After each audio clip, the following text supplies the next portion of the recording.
Seguimos en CPE Mediodía. Hace un ratito les contábamos en nuestro primer bloque la situación que se está viviendo, situación política, situación social de conflicto que se está viviendo en Perú, país hermano de Sudamérica. Y para analizar un poco esta situación estamos en comunicación con Martín Guerra. Él es analista político de allí del país. ¿Cómo estás, Martín? Un gusto grande saludarte. ¿Todo bien? ¿Cómo estás, Martín? Un gusto saludarte a ti, a todo el equipo y a la gente que nos está escuchando. En realidad, todo no muy bien. Estamos en una lucha contra un Congreso golpista y una presidenta ilegítima. Te escucho. Uh-huh. Bueno, es lo que ha reflejado en la carta que se dio a conocer hace algunos días el presidente destituido, Pedro Castillo. La situación social se está agravando, manifestaciones en todo el interior del país. Lamentablemente hay que contar, lo decíamos nosotros hace un rato, que hay al menos 2 personas fallecidas, un adolescente de 15 años, otro de 18. ¿Qué nos podés decir de lo que se está viviendo con la revuelta social allí? Primero, nuestra solidaridad con las familias del pueblo de Andahuaylas, nuestra querida región de Apurímac, tierra de lucha desde la época colonial, a estas familias de dos jóvenes que eran el futuro del país y que su sangre vive en nuestra lucha. Lo segundo, luego de la solidaridad verdaderamente sentida y fraterna con nuestros pueblos, también informarte que hay decenas de heridos, muchos de gravedad. Se hablaba de un tercer fallecido que en este momento se está en cuidados intensivos y la represión es brutal, a pesar de que en el discurso de anoche de la presidenta ilegítima Dina Boluarte se señaló que iba a tratar de controlar la situación social sin pasar por encima de los derechos humanos, cuando en ese momento ya se estaban dando esa burla de los derechos humanos. Se está utilizando armamento de guerra, bombardeando desde helicópteros a las comunidades campesinas. Es una situación impresionante para algo que es el derecho a la protesta, porque lo que ocurrió aquí, Martín, fue que un presidente de origen campesino, un profesor rural, fue elegido contra todo pronóstico en julio, bueno, el año pasado, y en julio del 2021 debió comenzar a gobernar, y ya la derecha, los poderes tradicionales de nuestro país, lo criticaron desde antes de juramentar.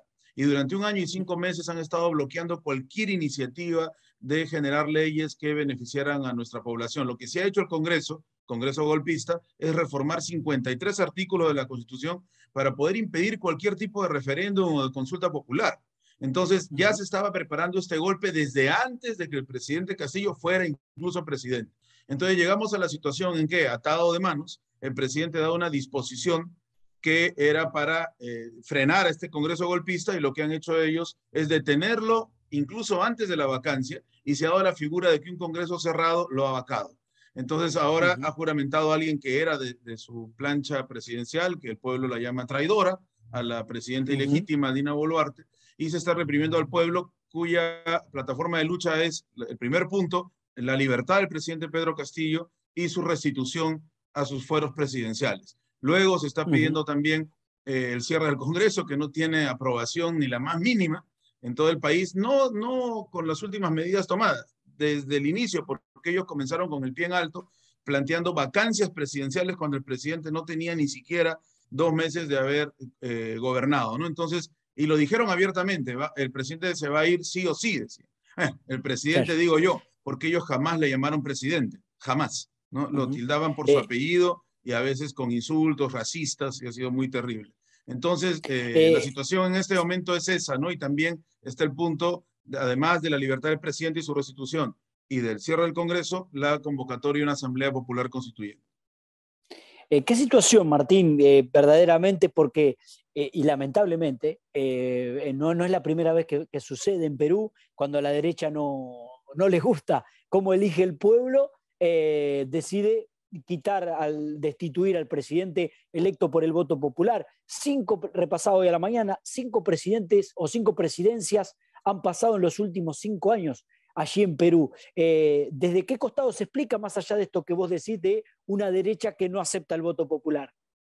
Bueno, tenemos, por ejemplo, el año 2016 resulta elegido Pedro Pablo Kuczynski, un hombre del Fondo Monetario Internacional, que desde la década del 60 servía a los intereses del imperialismo norteamericano, y después vino Martín Vizcarra, que era su vicepresidente, que fue un presidente liberal, luego lo vacan a Vizcarra, luego de haber sido destituido Kuczynski, sube Merino, que gobierna muy poco, pero en los días que estuvo, firmó contratos vendiendo los recursos naturales de nuestro país y haciendo concesiones a una serie de empresas sin ningún tipo de licitación ni nada, ¿no? Luego vino el presidente Sagasti, que era un presidente liberal, estuvo muy poco tiempo, él terminó su mandato, digamos, pero él fue elegido por la crisis de las dos vacancias sucesivas, y luego es elegido el presidente Pedro Castillo, ¿no?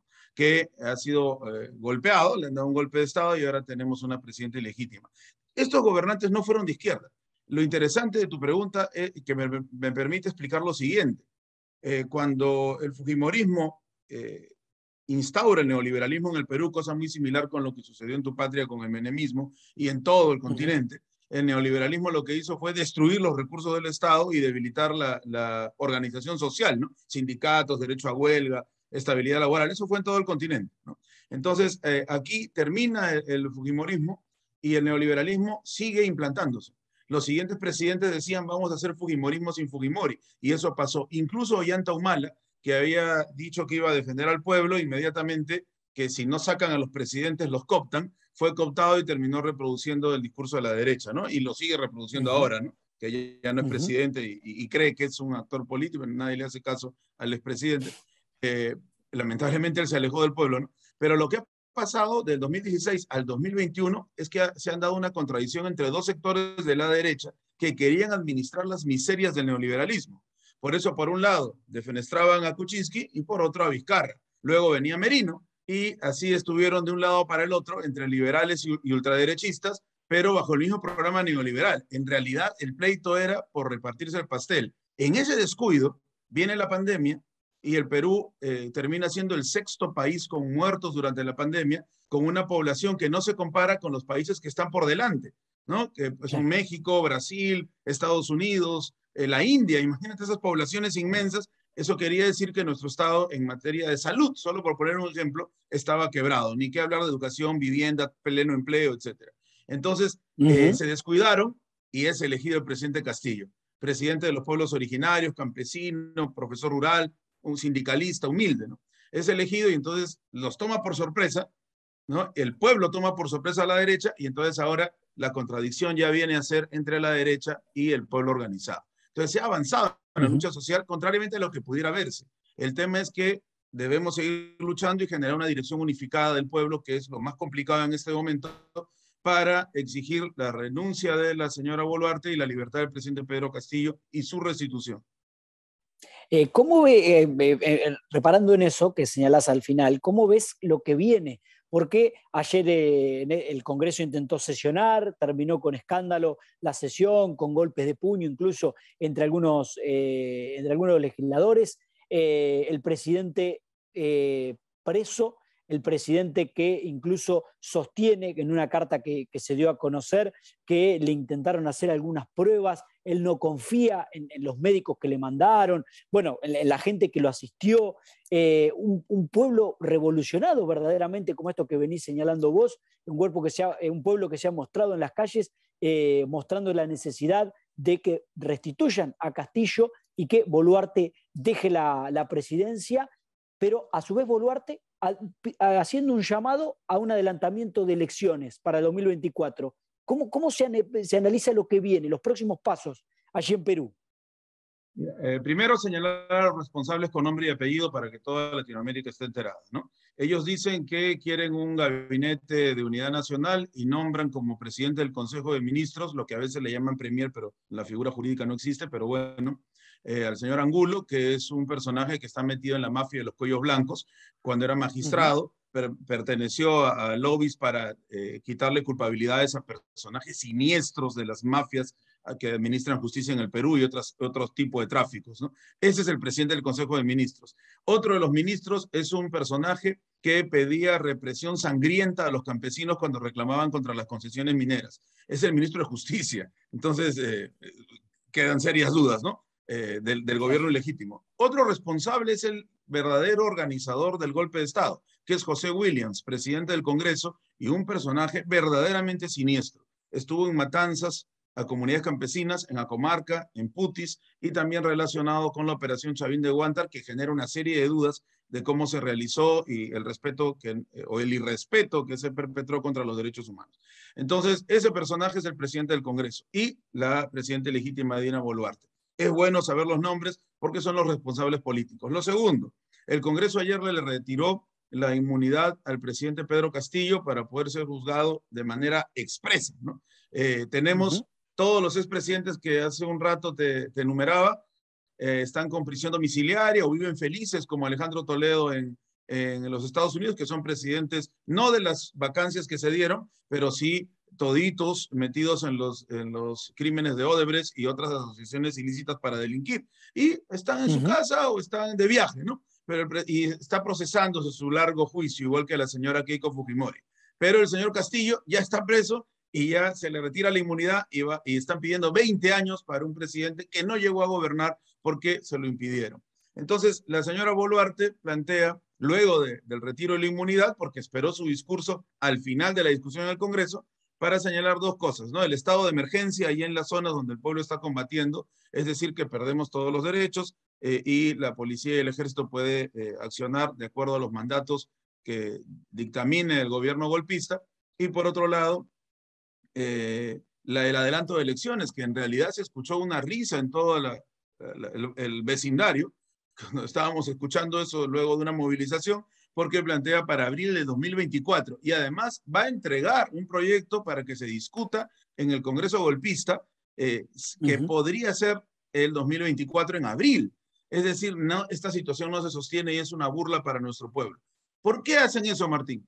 Porque nosotros evaluamos que habían dos escenarios políticos luego del golpe a Castillo. Escenario A, el golpismo se fascistizaba, es decir, Dina Boluarte, que subió con un discurso progresista, se fascistizaba, reprimía duramente al pueblo y terminaba reproduciendo el programa neoliberal de los que fueron derrotados en 2021, o el escenario B, presionados por sectores de la derecha liberal y lamentablemente de un sector de izquierda que no quiere perder sus curules en el Congreso y que al ver que el pueblo se ha radicalizado han cambiado de discurso y ahora plantean también adelanto de elecciones, plantear el adelanto de elecciones bajo sus reglas, bajo su constitución y en el tiempo que ellos quieran. Parece que por los hechos luctuosos están yendo por el escenario segundo, sin dejar la fascistización. Es como una solución de las dos situaciones más perversas de ambos escenarios, ¿no?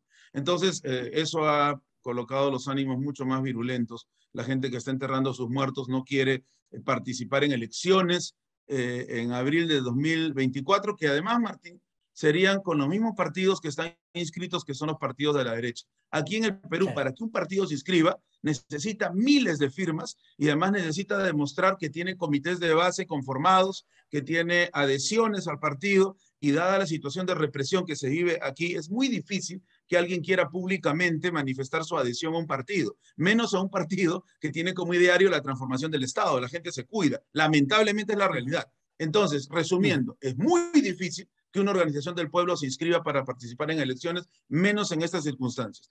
Así que el adelanto de elecciones, espero que los amigos de la izquierda liberal ya lo hayan entendido, no debe estar a la cabeza de la plataforma de lucha, sino la libertad y restitución del presidente Castillo, porque solo su restitución, ¿no?, asegura que el programa que él planteó el último día que estuvo en la Casa de Gobierno se cumpla. Cierre del Congreso, convocatoria de Asamblea Constituyente y reforma de las instituciones del Estado más corruptas como la Fiscalía de la Nación y parte del Poder Judicial. Martín, ha sido muy claro verdaderamente con tu concepto. Te quiero agradecer tu tiempo. Nos pinta un poco un panorama más claro de lo que está sucediendo allí en Perú. Te agradezco mucho tu tiempo, ha sido muy claro. A ustedes, gracias. Un abrazo grande. Martín Guerra, analista político de Perú, contándonos acerca de la situación grave que se está viviendo en el país hermano, aquí en Sudamérica. Nos vamos a una pausa, vamos a seguir con este tema de cerca, por supuesto. Quédense que ya venimos.